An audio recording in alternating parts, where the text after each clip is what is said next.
Good morning. Okay, sana nag-breakfast tayong lahat.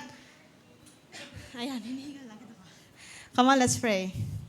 Lord, salamat po sa napakagandang umagang ito, Panginoon. Salamat sa kalakasan, salamat sa pagnanais na makatagpo ka ngayong araw, Panginoon.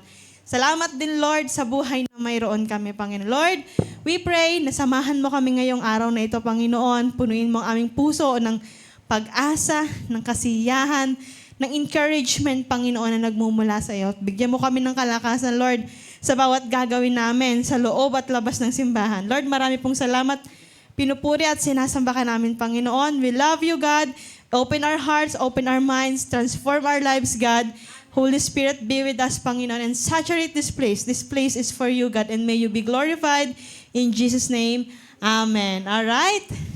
Makaupo na po tayong lahat. Okay? So last month na yon, ang ating series ay When the Pumps Run Dry. Tama po ba? Yung kapag may mga challenges sa economy, may mga problema, kumbaga kapag natuyo na ang pump, ano bang Tagalog sa pump? Parang poso, ganun ba? Di ba? Naubos na yung resources, anong gagawin natin? So ang gaganda ng mga topic natin last month. 3 lang yung series natin, di ba? If you remember. So isa doon na yung peace natin hindi nakabase sa takbo ng economy, no? Kundi hindi sa status ng mundo, kung hindi sa faith that we have in God. At ano pa yung isa, yung may pressure, yung even if faith, naalala nyo ba? No? Napakaganda rin nun, na kahit na merong merong mga pagsubok, mananatili tayo sa ating pananampalataya. Yung klase ng pananampalataya na maging dihado ka man o yamado, mananatili ka sa Panginoon. Amen? And yung huli, yung topic ni Pastor Eric, if you remember last week, is yung faith na dapat ina-apply. Kasi doon ka lang lumalakas sa mga natututunan mong ina-apply mo. Pero sabi nga, no, nabi-waste lang yung mga natututunan natin dito, tapos hindi naman natin ina-apply. No? So, napakaganda ng ating series last month. Ngayon naman, syempre yung mga natutunan natin tungkol sa pagtitiis, sa mga pagsubok, hindi lang yan para makalampas tayo o maiahon tayo. This is process ng paghubog ng Panginoon para sa atin. Naniniwala po ba kayo? Process to ni Lord para sa atin. Hinuhubog tayo ng Panginoon. At kung ano yung hinuhubog niya sa atin, sa panahon ng hirap, yun din yung dadalhin natin sa mga trabaho, season na pinagdadaanan natin. Kung nasaan man tayo ngayon. Kumbaga, what we have experienced ay ang huhubog sa atin kung ano yung ginagawa natin ngayon. Tama ba? Kung ikaw, nakasanayan mo na palagi kang late sa school, expect mo sa trabaho, lagi ka ding late. Tama ba? Ano yun nakukuha mo yun yung habit mo na yun, nakukuha mo yung ganong attitude, yung ganong habit. Kung ikaw sa school, di ka mahilig mag-aral, baka pagdating mo sa trabaho, hindi mo rin hilig makinig doon sa mga tinuturo sa'yo. No? Pero kung ikaw mahilig ka mag-self-study, mahilig kang alam mo yon, naaralin mo ng sarili mo yung mga bagay-bagay, magdi-discover ka, gagawin mo din yon kung saan ka magtatrabaho. Kahit saan. Ako po sa bahay, nung medyo panahong teenage years or high school ako, mahilig ako magkukot-kot ng mga kung ano-anong appliances sa bahay. Hindi na po ako naging electrician, pero yung curiosity ko is nagamit ko kapag natrabaho na ako. Pag nakita ko yung trabaho ko, sobrang dami. Gumagawa ko ng paraan para mapadali ko yung trabaho ko doon. So, anything na po pwede ko, gagawa ko ng macro, any automation na mapapadali yung trabaho ko, gagawin ko, nagkakalikot ako. Kasi kung maaaring maging madali, gagawin ko. Kasi naging habit ko na hindi ko pagtitiisan yung isang bagay na paulit-ulit, na madaling bagay na paulit-ulit, tapos i-spend ko yung time ko the whole day para sa bagay na yon. If I can do it as fast as I can, gagawin ko. Naging habit ko po yon. So, hindi ko alam kung dahil tamad ba ako, dahil gawain ng tamad na parang ayaw maghapong tatrabaho. Pero dahil nasanay ako na yung isang bagay na dapat tinatrabaho ko the whole day, po pwede ko namang paiksiin, gumagawa ako lagi ng paraan. So, kung ano yung habit natin from before, Namomold tayo niyan at gagawin mo yan ngayon. Nagiging habit mo yan ngayon. At ganun din, kung ano yung magiging habit mo, dinidevelop mo ngayon, in the future, magagamit mo yan. So yung mga estudyante, kung nagiging, tinusubukan kayo ng mga teachers nyo na maging habit yung pag-aaral, palaging may ginagawa, parang palaging busy, no? Huwag yun na reklamuhan. Tinutulungan lang kayo ng mga teachers nyo na magkaroon ng magandang habit. So ngayon, diba? So, hinuhubog kasi tayo ng mga pinagdadaanan natin. Kaya nga minsan, diba, even sa relationship, no? Kung merong mga relationship na medyo palyado dati, siguro naman yung mga susunod na relationship, no? Medyo wise ka na. Kasi natuto ka na before. So minsan naman, yung trabaho natin, alam mo po, hindi ko alam kung ako lang yung nakaranas nito dati, no? Yung trabaho ko, parang gatasan ko na lang ng sahod. Para bang, okay, papasok ako kasi sumasahod ako. Sa tuwing sahod lang ako masaya, no? Hindi ko alam kung meron din ba yung ibang guilty sa ganon. Kasi need ko ng pera ng mga panahon na yun. Panahon, dalaga pa ako noon eh. Kumbaga, walang personal lang, basta kailangan ko ng pera. Basta need ko ng pera sa ministry ko, magla-life group ako, kailangan ko makasurvive everyday. So minsan, para bang yung trabaho natin, something na kinukuhanan na lang natin ng pera. Di ba? Pero minsan nakakalimutan na natin yung dedication, yung pagmamahal. Yun kasi yung pag-aaralan natin ngayon. Amen? So since this May is Labor Day, no, highlight ang Labor Day. Hello sa mga manggagawa. Sino mga nag-work dito? Taas ang kamay. Di ba? Proud dapat tayo mga nag-work. Yung mga students. Meron, yung mga students. At yung mga dakilang nanay na 24 hours ang trabaho, talagang walang tigil, di ba? Pag nanay ka, yun ang isa sa pinakamahirap na trabaho. Lalo na pag may newborn ka. Every 2 hours kang gising, no? So, hindi po madali ang trabaho ng bawat isa sa atin. Kahit pa sabihin mo, wala akong work. May work ka sa bahay. Yung paglilinis mo, yung pagluluto mo, pag-asikaso mo sa pamilya mo, work yon. Yung kung ano man yung ginagawa mo para sa kung sino mang tao na paglilingkod mo, that is your work. Yun ang hanap buhay mo. Today, pag-uusapan po natin, how can we be excellent? Hindi lamang sa ministry. Kasi di ba, ang palagi natin ginagawa, I will do it for God excellently. Gagawin ko the best ko. Pero ngayon, pag-uusapan natin, gagawin ko yung the best na po pwede kong gawin, hindi lamang sa loob ng ministry.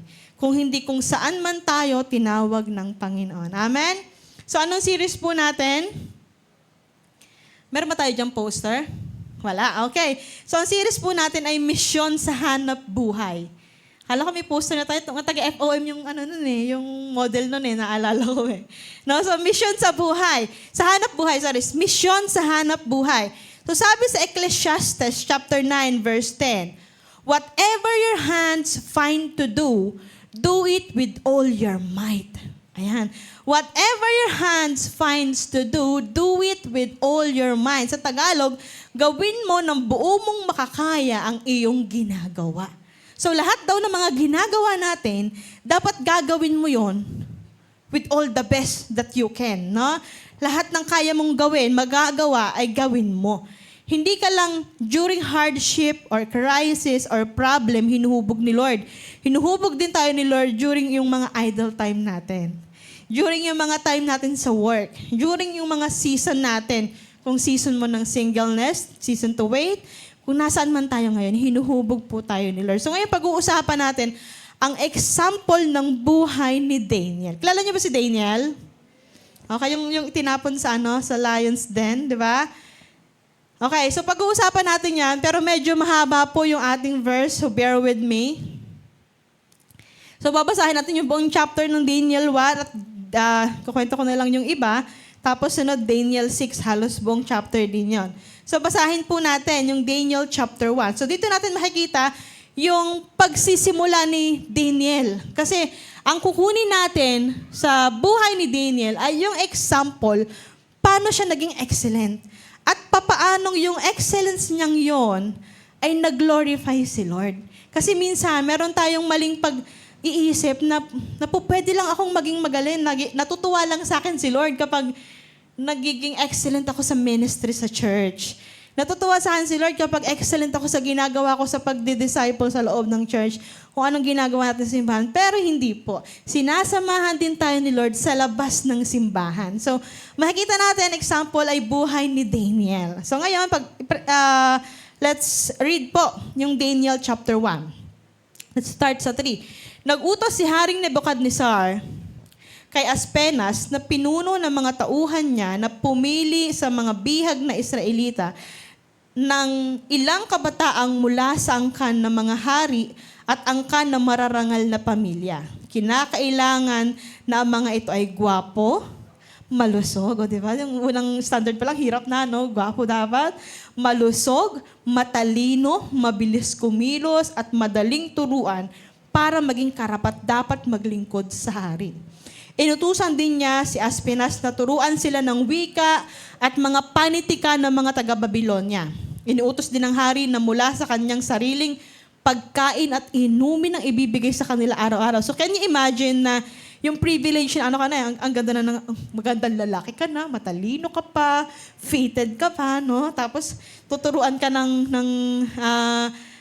literature ng Babylon. Tapos yung pagkain mo pa, kung ano kinakain ng hari, pagkain mo din, no, 'di ba? Pagkatapos ng 3 taong pagsasanay, maglilingkod na sila sa kanya, sa hari. So, kabilang sa mga pinili ay sina Daniel, Hananiah, Mishael, at Azariah, na pawang mula sa lahi ni Juda. Pinalitan ni Aspenas ang kanilang mga pangalan. So, pinalitan daw yung pangalan. Si Daniel ay pinangalan ng Belteshazzar, si Hananiah ay Shadrach, si Mishael ay Meshach, at si Azariah ay Abednego. So, kung maalala nyo, topic ni Pastor John, itong 3 to, Shadrach, Meshach, Abednego. Pero ipinasya ni Daniel na hindi siya kakain ng pagkain ng hari o iinom ng kanyang inumin para hindi siya marumihan. Nakiusap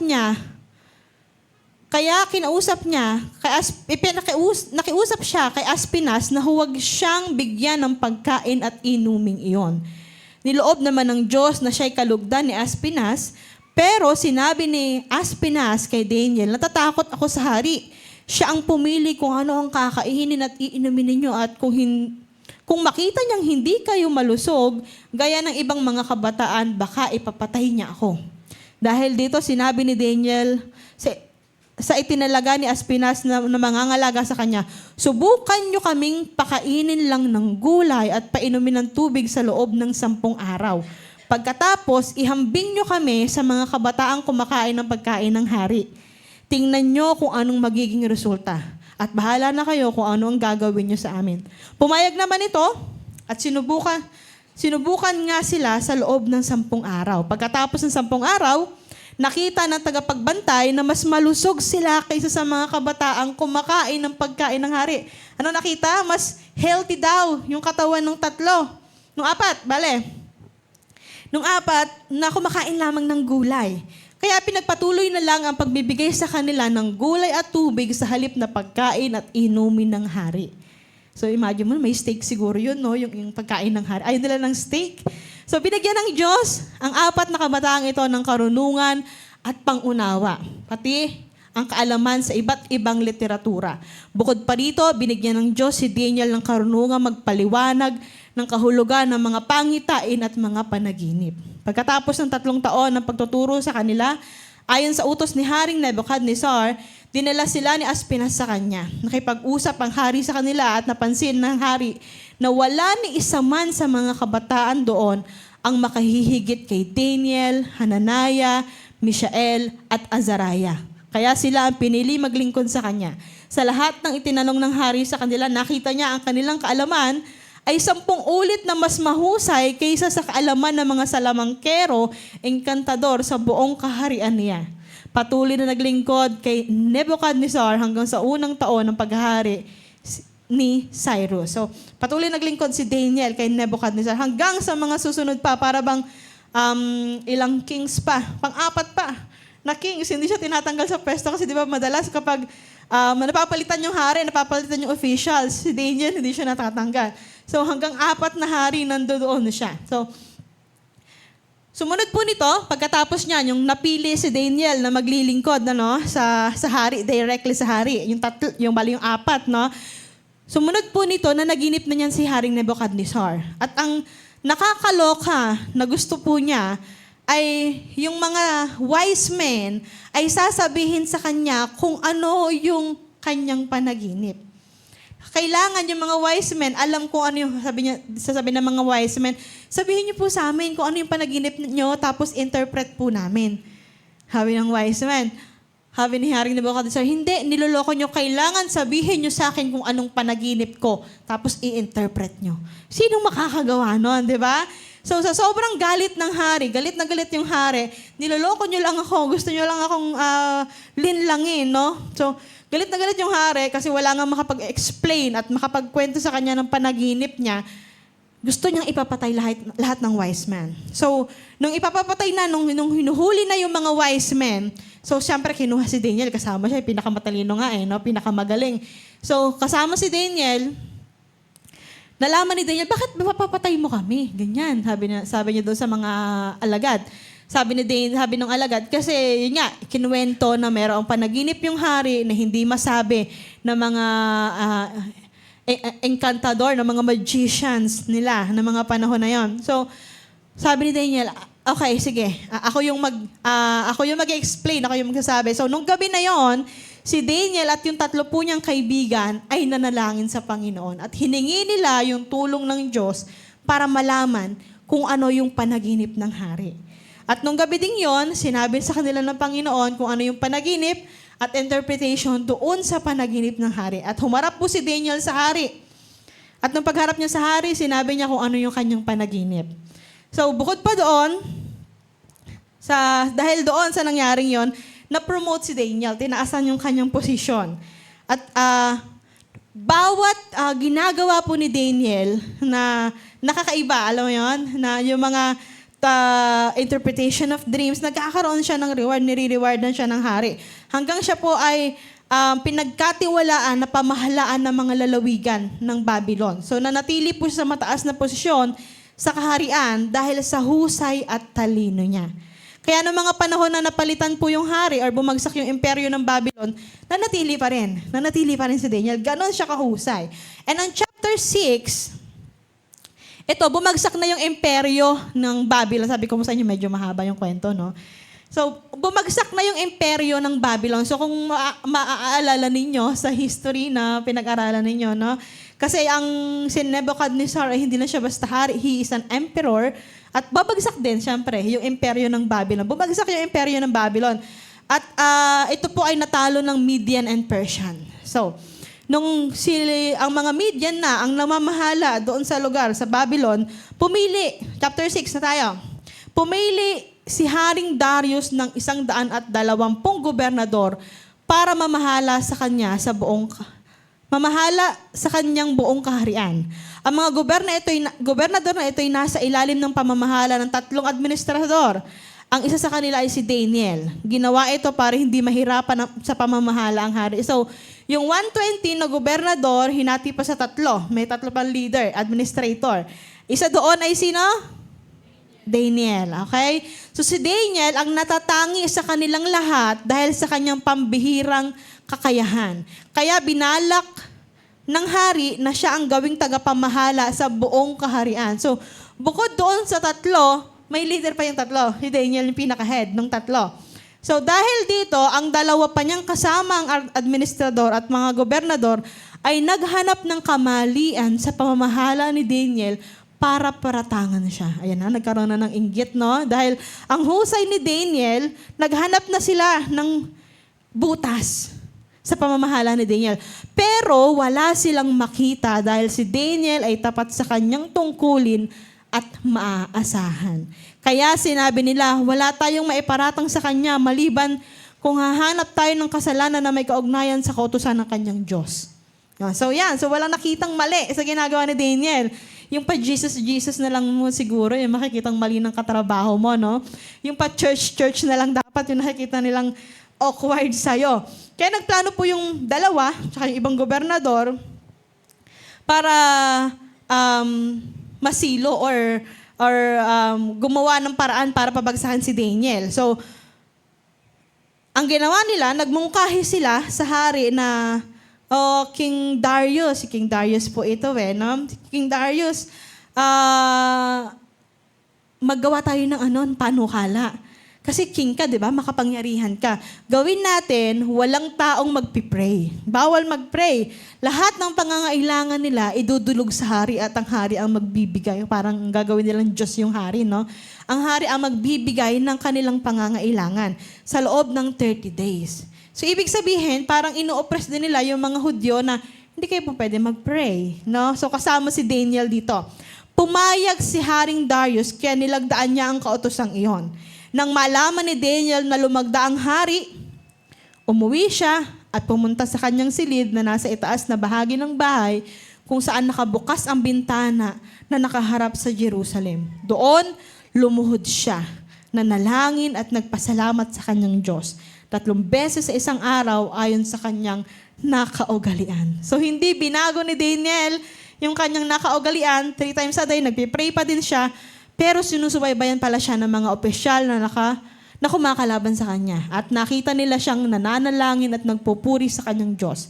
Kaya pumunta sila sa hari at sinabi ang paglabag ni Daniel sa kautusan. Sinabi nila sa hari, "Mahal na hari, hindi ba't lumagda kayo sa kautusan na sa loob ng 30 araw ay walang mananalangin sa alinmang Diyos o tao maliban sa inyo?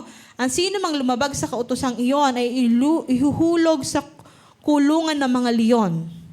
Sumagot ang hari, "Totoo yan. Hindi na iyon mababago at mapapawalang bisa ayon sa kautusan ng ating kahariang Media at Persya." Sinabi nila sa hari, "Si Daniel na isa sa mga bihag mula sa Juda ay hindi sumusunod sa inyong utos. Nanalangin siya sa kanyang Diyos ng 3 beses sa isang araw.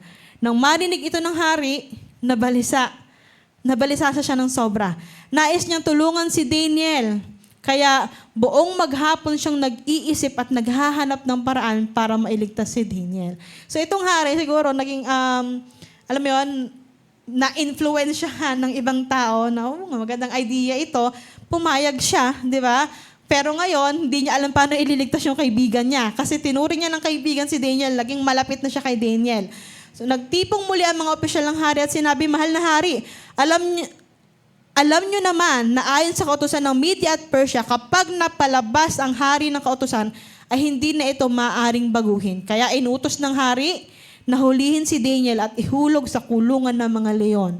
Sinabi ng hari kay Daniel, iligtas ka nawa ng iyong Diyos na patuloy mong pinaglilingkuran." So alam din ni King Darius na itong si Daniel ay devoted and passionate sa kanyang Diyos. No? Mapapansin mo? Ganon siguro sila ka-close. And verse 17, pagkatapos, tinakpan ng isang malaking bato ang kulungan na pinaghulugan kay Daniel at tinatakan ng singsing ng hari at singsing ng mga marangal sa kaharian na walang sino mang magbubukas nito. Pagkatapos ay umuwi si King Darius sa palasyo niya, hindi siya kumain ng gabing iyon at hindi humiling na siya'y aliwin at hindi siya makatulog. So, nag-aalala siya sa friend niya. 19, kinaumagahan, nagbukal liwayway. Malapit na tayong matapos, binabasa natin. No? Kinaumagahan, na magbubukal liwayway pa lamang ay nagmamadaling pumunta ang hari sa kulungan ng mga leon. Pagdating niya roon, malungkot siyang tumawag, "Daniel, lingkod ng buhay na Diyos, iniligtas ka ba sa mga leon ng iyong Diyos na patuloy na pinaglilingkuran?" Sumagot si Daniel, "Mahal na hari, hindi ako sinaktan ng mga leon dahil nagpadala ang Diyos ng kanyang mga anghel para itikom ang mga bibig ng mga leon. Ginawa ito ng Diyos dahil alam niyang matuwid ang aking buhay at wala akong ginawang kasalanan sa inyo." Nang marinig iyon ng hari, nagalak siya at nagutos na kunin si Daniel sa kulungan at nang nakuha na si Daniel, wala silang nakitang kahit galos man lang sa kanyang katawan dahil nagtiwala siya sa Diyos. Ayan. Amen. Palakpakan naman natin ang Panginoon at ang buhay ni Daniel, nagamit ni Lord sa story ito. Grabe, no? So, ang ginagawa lang naman ni Daniel ay ginagawa ay yung best niya na po pwede niyang gawin para maglingkod. Can you imagine, ang pinaglilingkuran pa ni Daniel ay Babylon. Kalaban, yung sumakop sa kanila. Pero kasi sabi ni Lord, maglingkod kayo sa kanila, magpailalim kayo sa kanila, mabuhay kayo, galingan ninyo yung paglilingkod. Kasi ang sabi ni Lord sa kanila, kapag yan umunlad, uunlad din kayo. Sabi ni Lord. So, galingan ninyo kung saan kayo nagtatrabaho, kung saan kayo nilagay ni Lord. So, this is the best story nagpapakita sa atin na gaano man kahirap yung katayuan natin sa pananampalataya, worth it pa rin itong ilaban. Amen ba? So, we cannot outgrow the faithfulness of God. Hindi mo malalagpasan yung faithfulness ng Panginoon. Kung ikaw faithful ka sa kung anumang larangang ginagawa mo, mas faithful po si Lord.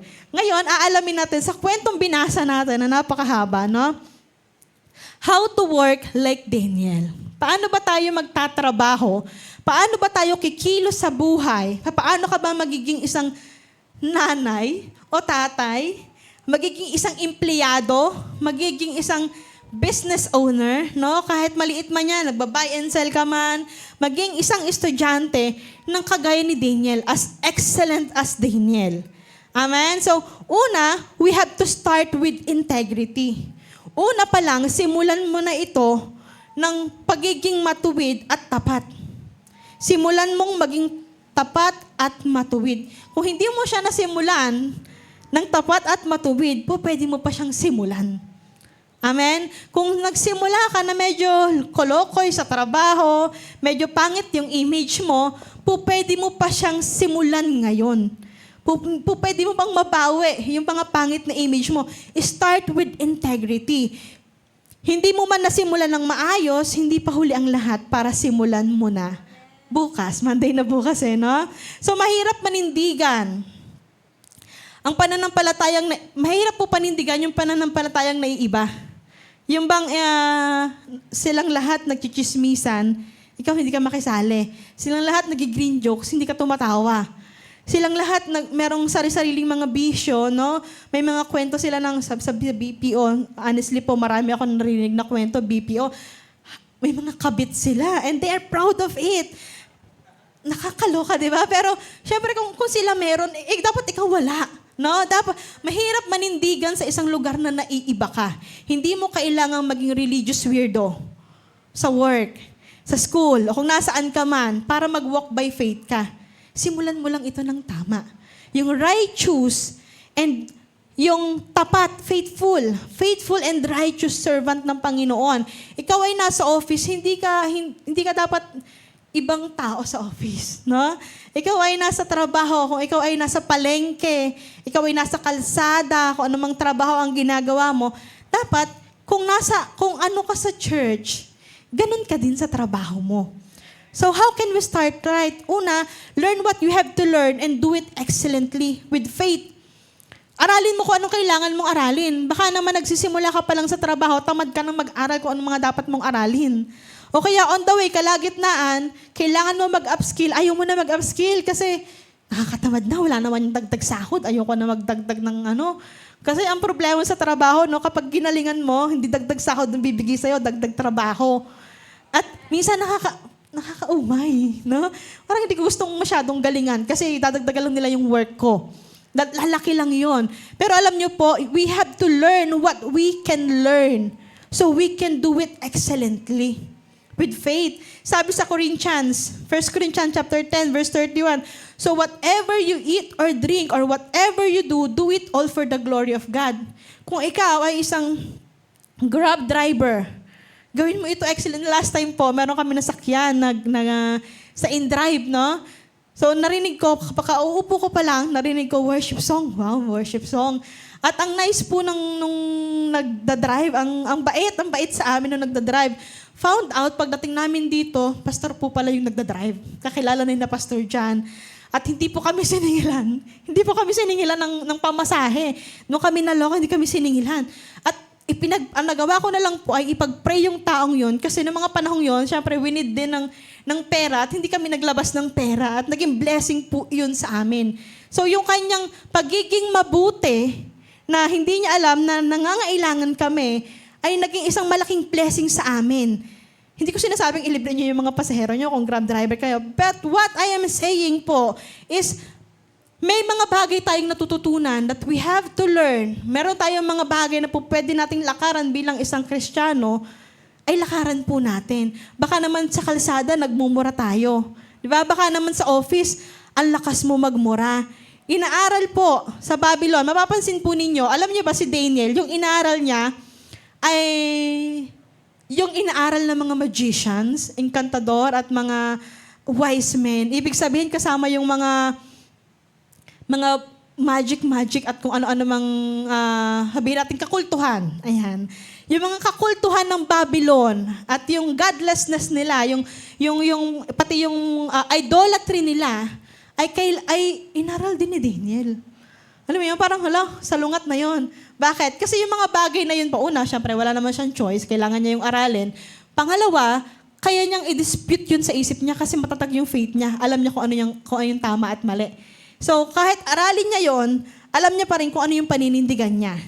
At ano pa pong nangyari kay Daniel noong mga panahong kailangan niyang pasukin yung trabaho na yon, pinalitan yung pangalan niya. At yung pangalan niya ay pangalan ng kanilang Diyos-Diyosan. So, parang ang offending nun.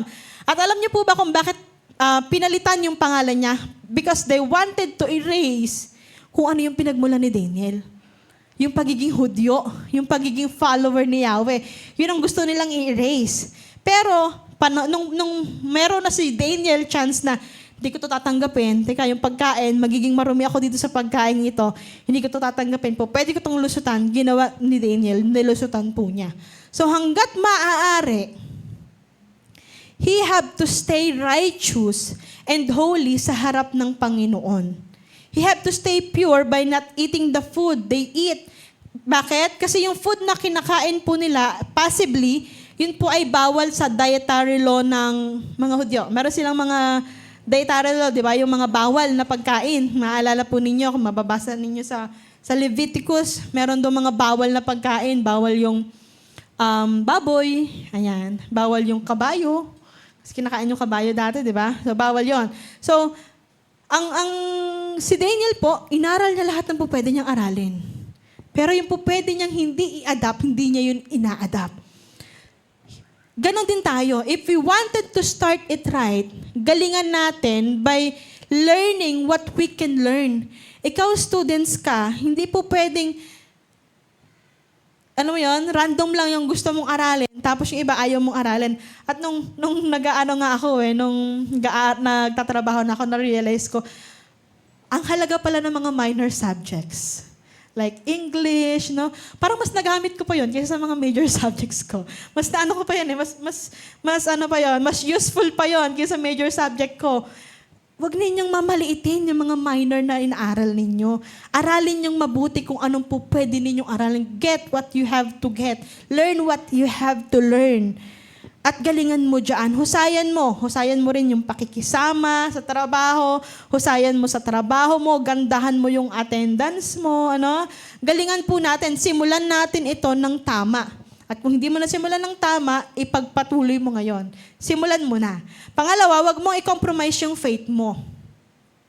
If we wanted to make it right, if you wanted to start it with integrity, wag mong i-compromise yung faith mo. Hindi porke sila, may kabet, no? Dapat wala ka. No? Hindi porke sila nagyoyosi, dapat iwas ka doon. Sila nagdadaya sa schedule, ikaw hindi mo gagawin yon. Sila may cheat code, gagawin mo rin ba yon? No? So, hindi dapat natin ginagawa yan. Literature and any learnings can be disputed. New name was given para alisin ang identity bilang Hudyo, para alisin yung bakas ni Daniel, at ng kanyang Diyos. Pero si Daniel po ay faithful pa din sa kanyang Diyos. Hindi niya kinompromise yung faith niya. Hindi niya itinago. Who among us, yung nasa office ka, yung nasa school ka, di sila aware na Christian ka. 'Di ba? Mahalaga na hindi mo itinatago yung faith mo, hindi mo itinatago yung identity mo bilang Kristiyano. Hindi na bago yung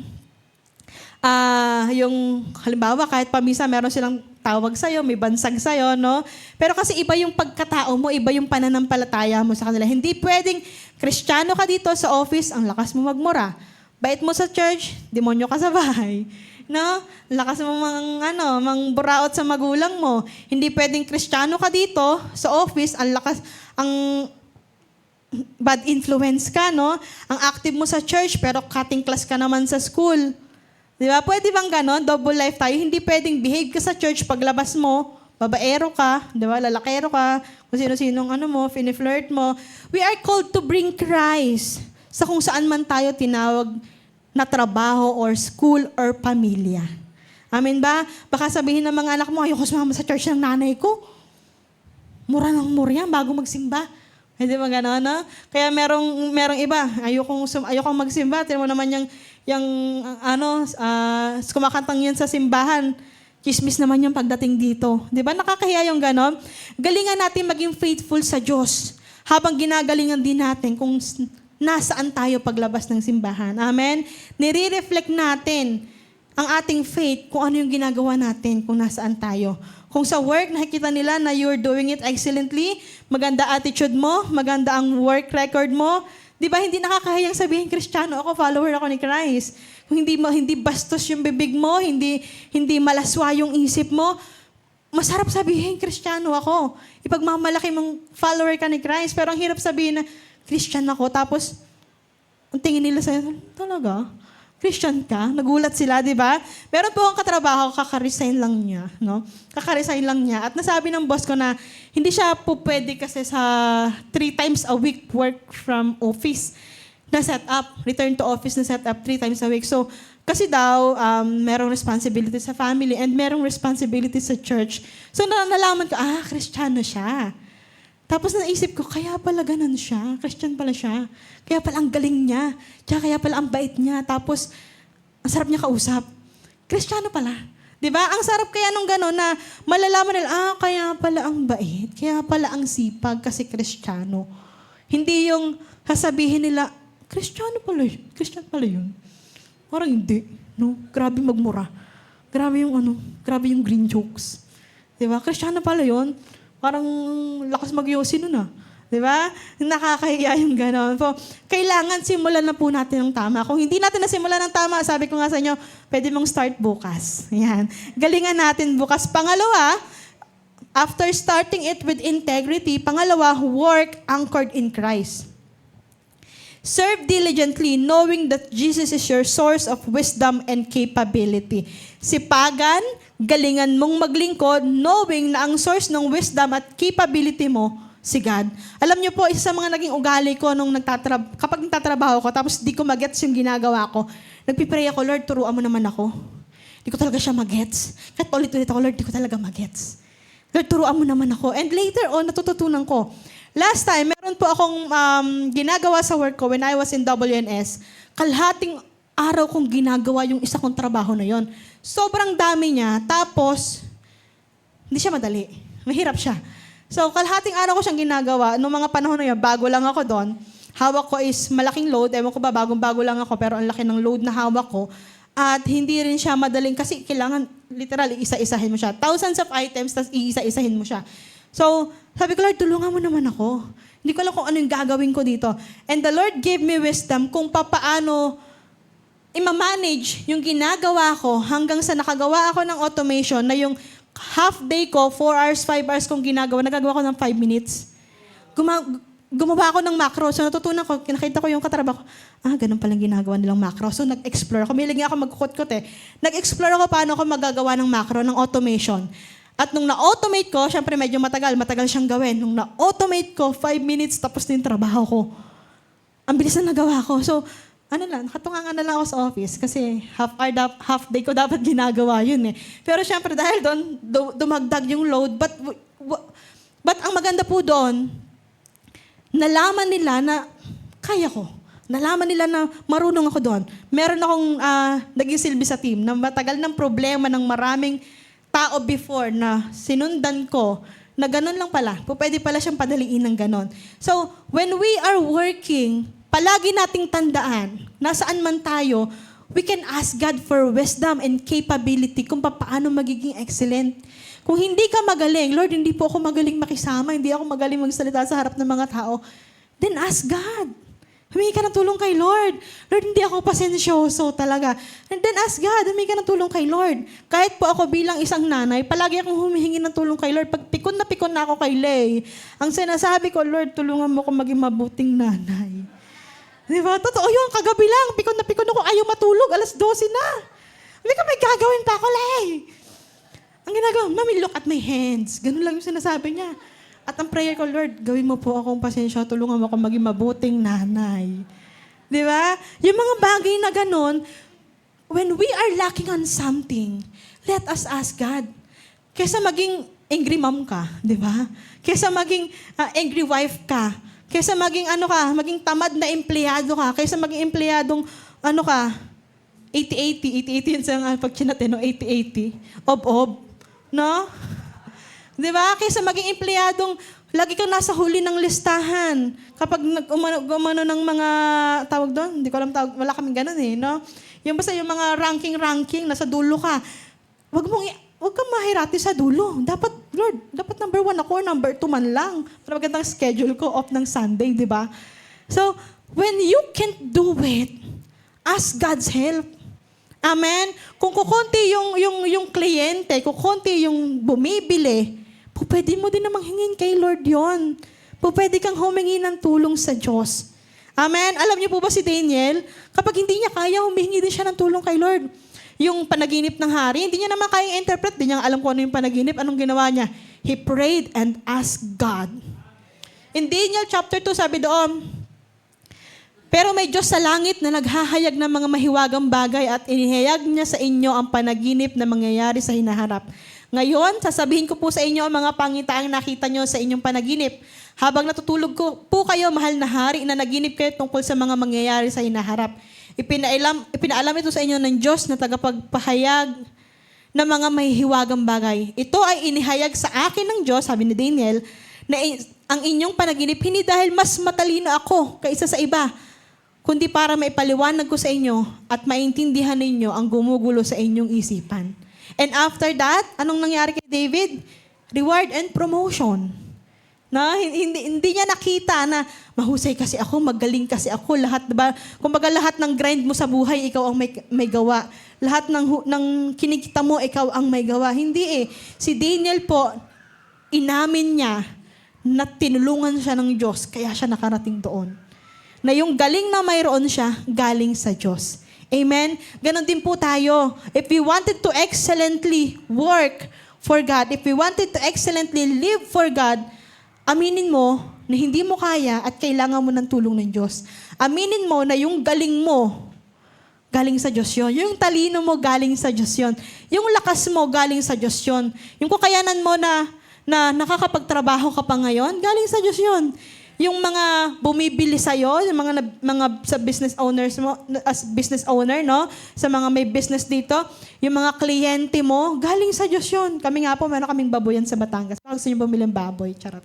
So, meron kaming baboyan sa Batangas, hindi po madali magbenta ng 10 biik, na isang tao lang yung bibili. Hindi yung pwedeng tingi-tingi So, hindi siya madali. Magkano ang isang biik? Mga 7K, 70,000 bibili, bultuhan. Hindi yung madali hanapan ng buyer.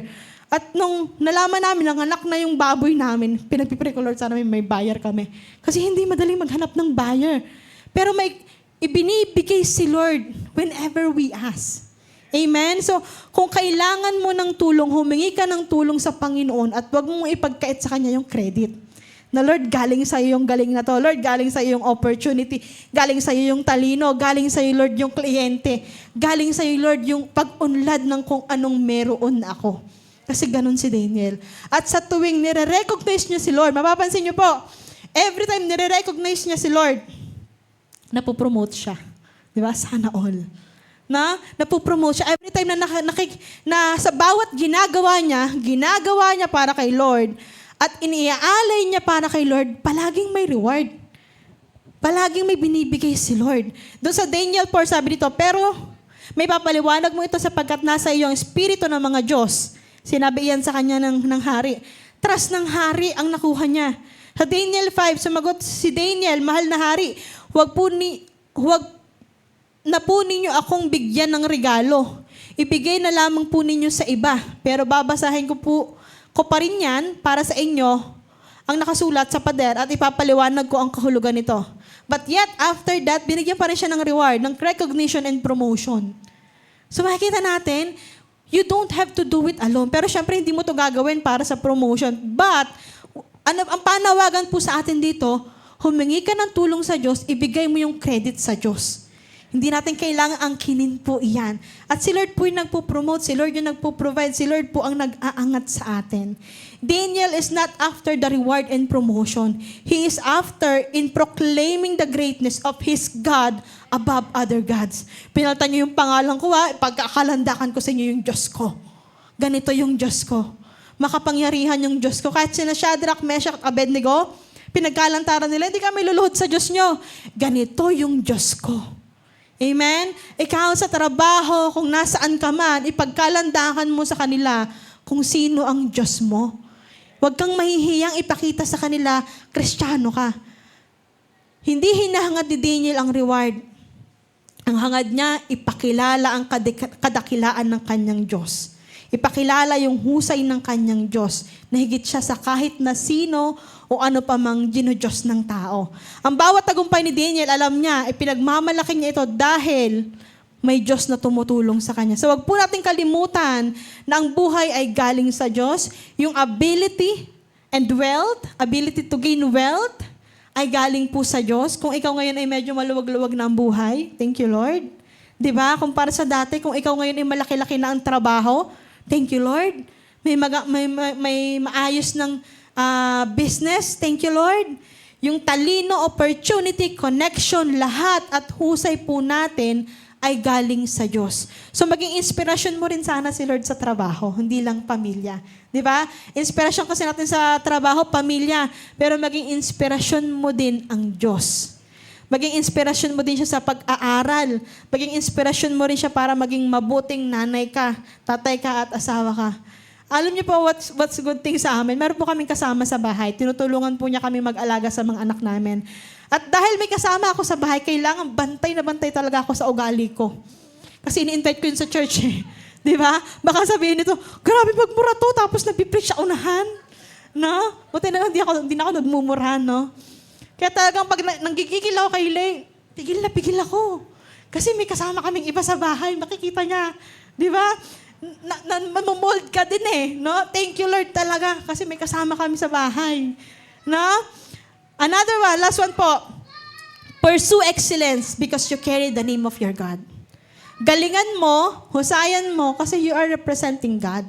Hindi po pwedeng nasa dulo ka ng listahan. Sabi nga, di ba?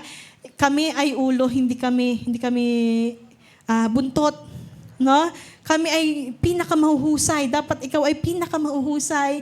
Ikaw dapat yung mga may konting alam na chismis dyan sa paligid nyo. No? Kasi hindi ka masyadong nakikichismis.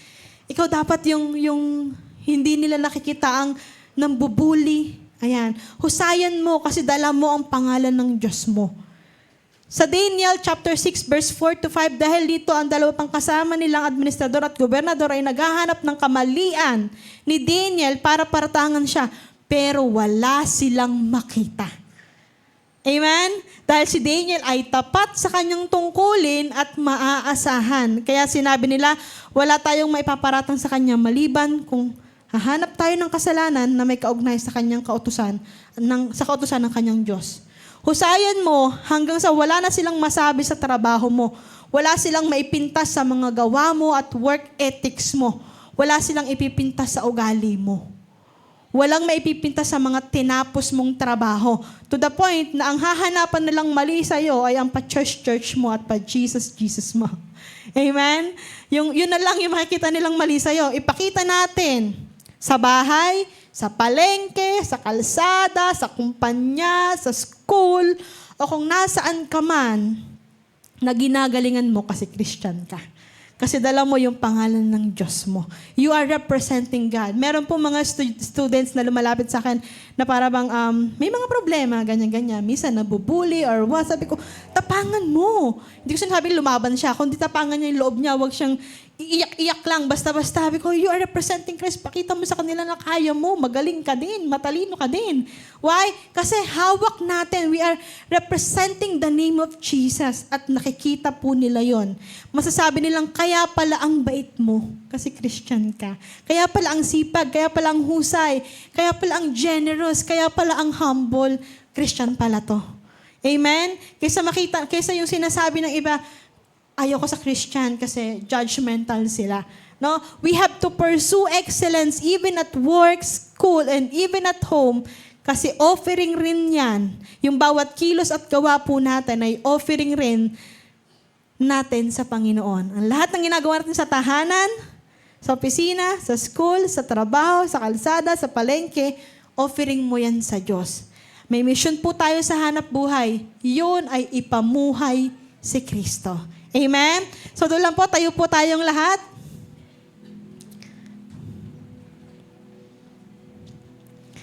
Si Daniel, nung siya ay nalagay sa panganib, no? Tinulungan siya ng Panginoon. May nagpahamak sa kanya, though he is doing what is right, hindi siya pinabayaan ng Panginoon. Huwag po kayong matakot na maging honest kung yung iba hindi honest. Huwag kayong matakot na gumawa ng tama kung yung iba hindi gumagawa ng tama. For the students, huwag kang matakot na mag-aral mabuti tapos wala kang cheating. Sila meron. Okay lang yun. Kaya mo yan. Sa mga empleyado, huwag kang matakot na sila, ang dami nilang cheat codes or kung anong ginagawa, nagpapatay ng internet, ganyan mga babalitaan ko, papatay ng internet, pero kunyari, hindi ako available TL, no? Para makapagpahinga. Minsan, nagdadaya sa OT, nagdadaya sa schedule. You don't have to do that. Kailangan mo lang galingan kasi nakikita ka ni Lord. Si Lord ang magbibigay ng promotion sa'yo. Si Lord ang mag-aangat sa'yo. Si Lord ang tutulong sa'yo. Amen? Hindi mo kailangang dayain ng sistema.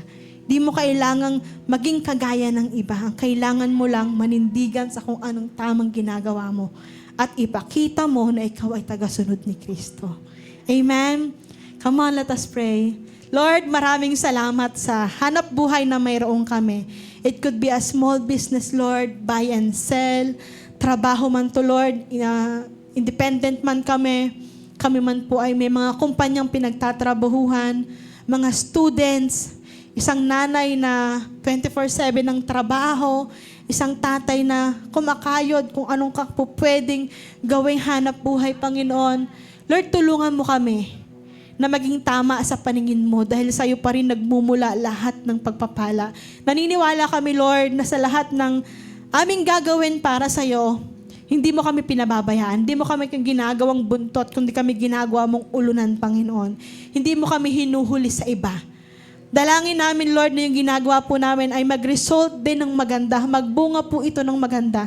Pagyamanin mo, Lord, ang bawat isa dito, Lord, na naghahanap buhay para sa kanilang pamilya. At tulungan mo kami, Lord, na sa paghahanap buhay namin, Panginoon, maging inspirasyon ka rin namin.